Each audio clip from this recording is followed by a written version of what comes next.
I never thought I'd find myself at an office function, especially one filled with polished executives and their equally polished partners.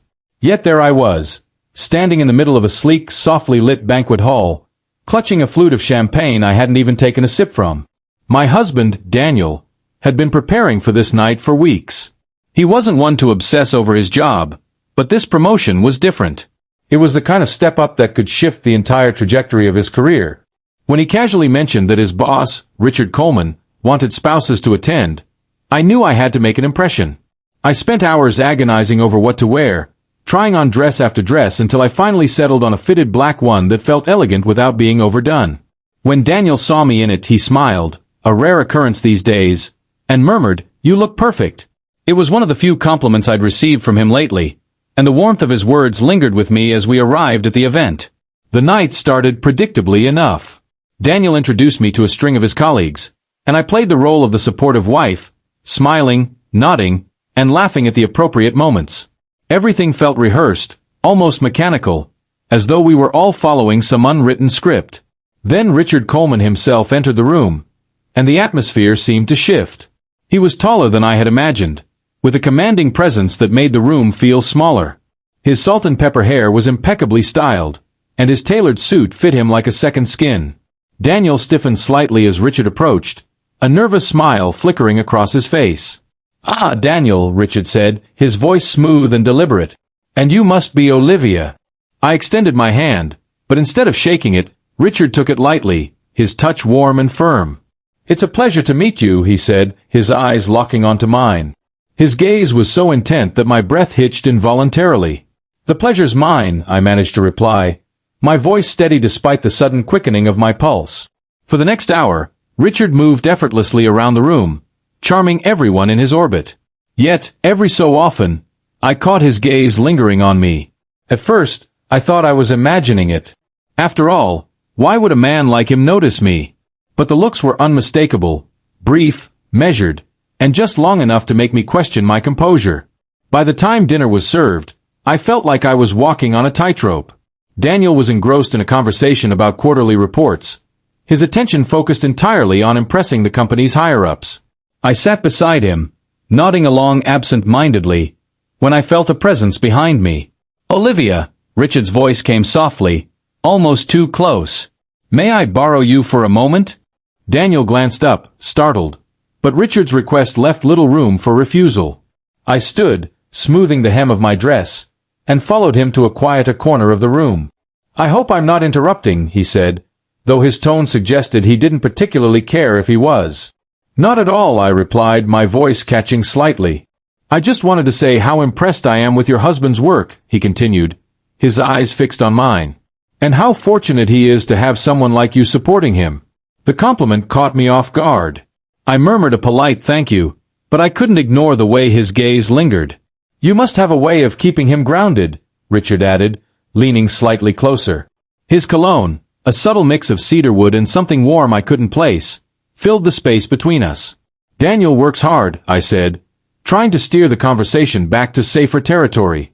"He does," Richard agreed, his lips curving into a faint smile. "But I imagine it's easier when you have someone worth working hard for." The weight of his words hung in the air, and I felt my cheeks flush. Before I could respond, Daniel's voice called out from across the room, breaking the moment like a snapped string. I turned, grateful for the distraction, and Richard stepped back, his expression unreadable. "Enjoy the rest of the evening, Olivia," he said smoothly before walking away. I returned to Daniel's side, my heart still racing, and plastered on a smile as though nothing had happened. But as the night wore on, I couldn't shake the feeling that something had shifted. The evening continued, but I found it hard to focus on anything Daniel or anyone else was saying. My mind kept replaying those brief moments with Richard, the way his voice dipped just enough to feel intimate, the faint scent of his cologne, and the way his words carried a weight that lingered long after he'd left my side. As the function transitioned from the dining area to a more casual cocktail setting, guests milled about, drinks in hand, and the chatter grew louder. Daniel was deep in conversation with two of his colleagues, laughing at a joke I didn't catch. Needing a moment to collect my thoughts, I excused myself to grab another glass of wine. As I approached the bar, I felt him before I saw him. Richard appeared at my side, his presence commanding but not overbearing. "Enjoying yourself?" he asked, his voice low enough that only I could hear. I glanced at him, careful to keep my expression neutral. "It's been a lovely evening." His lips curved into a subtle smile, and he leaned just slightly closer. "I hope I didn't overstep earlier. Sometimes I can come across as direct." "No, not at all," I said quickly, though the flutter in my chest betrayed my words. I meant it, or at least I thought I did, but his gaze remained fixed on me, steady and unyielding. "You carry yourself with a grace that's rare," he said, his voice smooth but laced with something deeper. "It's refreshing." I swallowed hard, unsure of how to respond. The compliment felt too personal, too pointed, and yet, I couldn't deny the thrill it sparked deep within me. "That's very kind of you," I managed, my voice steady even as I reached for my wineglass to take a sip, hiding the unease that lingered just below the surface. For a moment, we stood there, the noise of the crowd around us fading into a distant hum. It was as though the room, with its glittering lights and murmuring voices, had vanished, leaving only the two of us. The tension between us felt palpable, like a string pulled taut and ready to snap. "Your husband is lucky," Richard said at last, his tone softer now, almost reverent. I looked up at him, startled by the sincerity in his words. Before I could form a response, Daniel's voice rang out from across the room, breaking the spell. "There you are," he called, making his way toward us with his usual broad smile. "I was wondering where you'd gone." "I was just grabbing another drink," I replied quickly, my voice measured even as my hands gripped the glass tightly. Richard turned to Daniel, his polished demeanor sliding effortlessly back into place. "You have a remarkable wife, Daniel. Don't let her slip away from you," he said, his words hanging in the air like a challenge. Daniel laughed nervously, glancing between the two of us, clearly uncertain how to respond. "I know I'm lucky," he said at last, placing a hand on my back in what I assumed was meant to be a reassuring gesture. For the briefest moment, Richard's eyes flicked to mine, and in that instant, it felt as though he could see right through me. Then, just as smoothly as he'd appeared, he stepped back. "Enjoy the rest of your evening," he said, his voice cool and detached before he disappeared into the crowd. I tried to focus on the rest of the night, but my mind refused to let go of the way Richard's words had lingered, the way his presence seemed to fill every corner of my thoughts.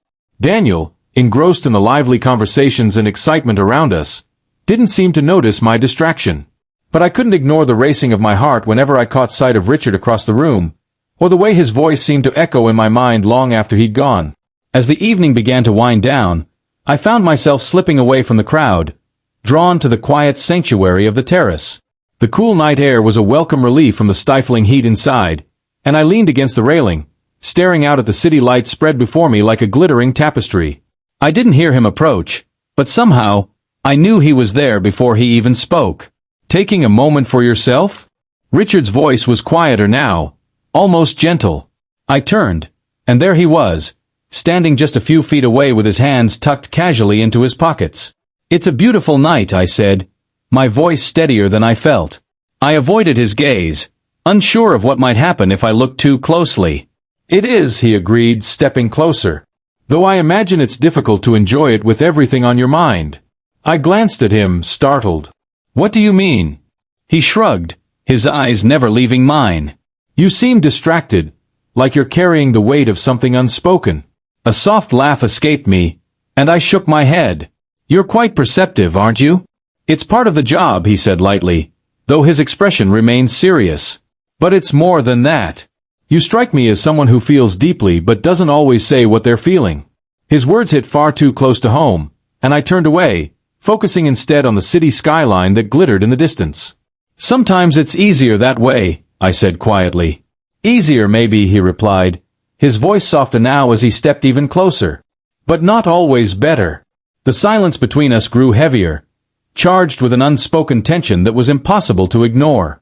I could feel his presence beside me, the warmth radiating from him so close it was almost tangible. For a fleeting moment, I wondered what it might feel like to let go, to let myself fall into whatever this was between us. But then reality came rushing back, sharp and unrelenting. The sound of approaching footsteps broke the spell. One of Daniel's colleagues walked by, calling out a cheerful goodbye as he left. Richard stepped back, his expression unreadable. "Good night, Olivia," he said softly, his voice lingering in the air even after he had walked away. I stayed on the terrace for a long while, the cool breeze doing little to calm the storm raging inside me. The evening was winding down, and the guests were beginning to trickle out, their laughter and goodbyes echoing through the now quieter banquet hall. Daniel was still inside, caught up in an animated conversation with his supervisor, leaving me on my own again. I wandered over to the large windows overlooking the city, absently tracing the rim of my empty wine glass as I tried to steady my thoughts. I kept telling myself that I was overreacting, that this was just an office party where the boss had been a little more attentive than necessary. But no matter how many times I repeated those reassurances, I couldn't ignore the way my heart skipped every time I replayed our interactions in my mind. The sound of soft footsteps behind me broke my reverie. Turning slightly, I saw Richard standing there, his tie loosened and his polished demeanor softened by the late hour. His presence filled the room, just as it had when I first met him, but now it felt different. More intimate, more personal. "Still not ready to call it a night?" he asked, his voice carrying a warmth that felt almost dangerous. "I needed a moment," I replied quietly, my voice barely audible. He nodded, stepping closer but keeping a respectful distance. "It's been a long evening," he remarked. "It has," I said, though I wasn't entirely sure if I was referring to the night itself or the storm of emotions swirling within me. For a moment, neither of us spoke. The silence stretched between us, heavy with words neither of us dared to say. Then, almost imperceptibly, Richard moved closer, closing the distance between us until we were just a breath apart. "I shouldn't do this," he murmured, his voice low and filled with something that sounded like regret.